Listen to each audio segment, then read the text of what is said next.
Have you ever tried solving a system of equations and wondered what makes the solution unique? That's where determinants come in. Hello students. In the previous chapter, we discussed matrices and how a system of equations can be written using matrices. But now, we take it one step further. Suppose you're given a system like a1 x plus b1 y equals c1, a2 x plus b2 y equals c2. We can write it in matrix form, but how do we check if this system has a unique solution? That's where the expression a1 into b2 minus a2 into b1 becomes crucial. This number is called the determinant of the coefficient matrix, and if it's not equal to 0, the system has a unique solution. So, a determinant is more than just a number. It tells us whether a solution exists and how many. And that's why it finds wide application, not just in pure math, but in engineering, physics, economics, and even computer graphics. Now let's build our foundation, starting with the simplest cases. For a matrix of order 1, say matrix A equals open square bracket a closed square bracket, we define the determinant of A, written as mod A, as simply equal to A.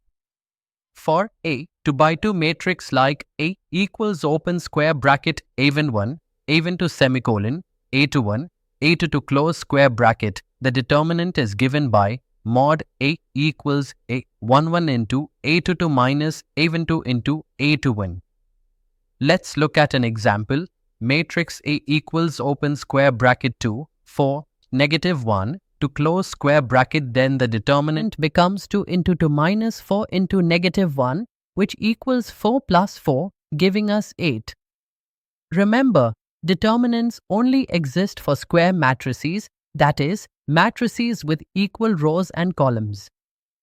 Now let's talk about determinants of a matrix of order 3. This is where things get exciting. Consider a 3 by 3 matrix written as A1, A2, A3, A21, A22, A23, A31, A32, A33. To calculate its determinant, we use the method of cofactor expansion. Let's expand along the first row. Mod A equals A11 into bracket A22 into A33 minus A23 into A32 bracket close minus A12 into bracket A21 into A33 minus A23 into A31 bracket close plus A13 into bracket A21 into A32 minus A22 into A31 bracket close.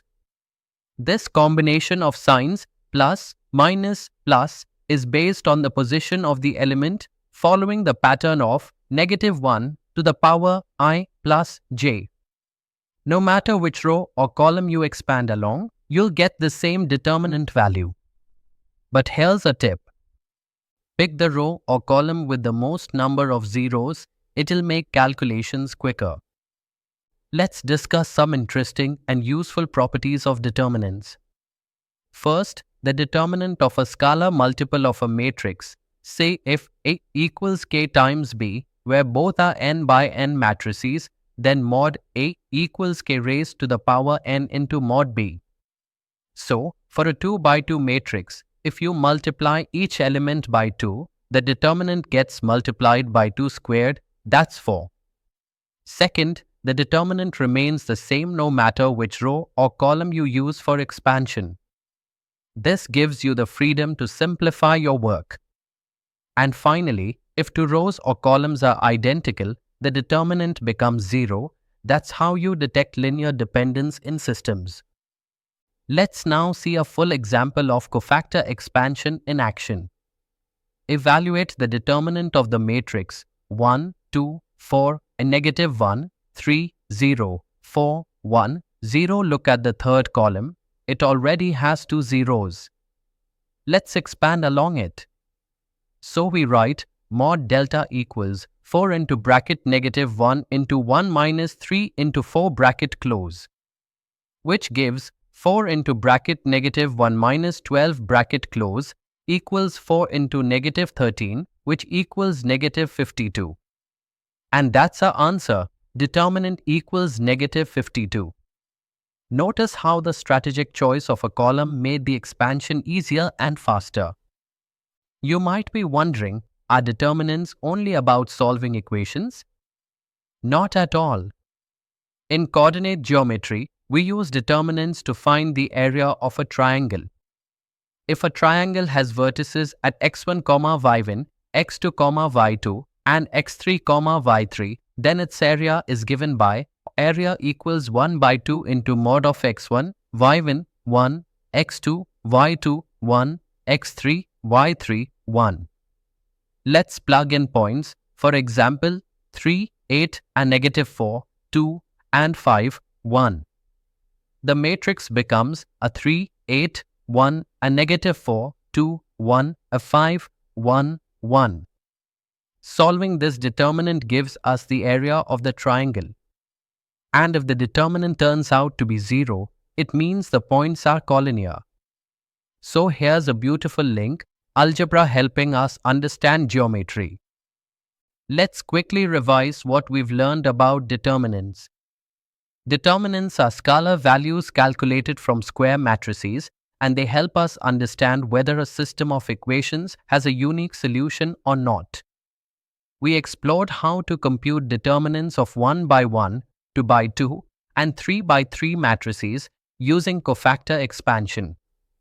We also discovered how determinants connect with geometry, like finding the area of a triangle. And we learned some powerful properties, like how row or column operations affect the value. So, determinants aren't just mathematical tools, they are essential in systems solving, geometry, and even matrix algebra. And that's the foundation of how we compute determinants using the cofactor method.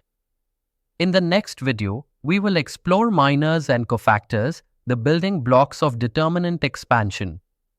See you there.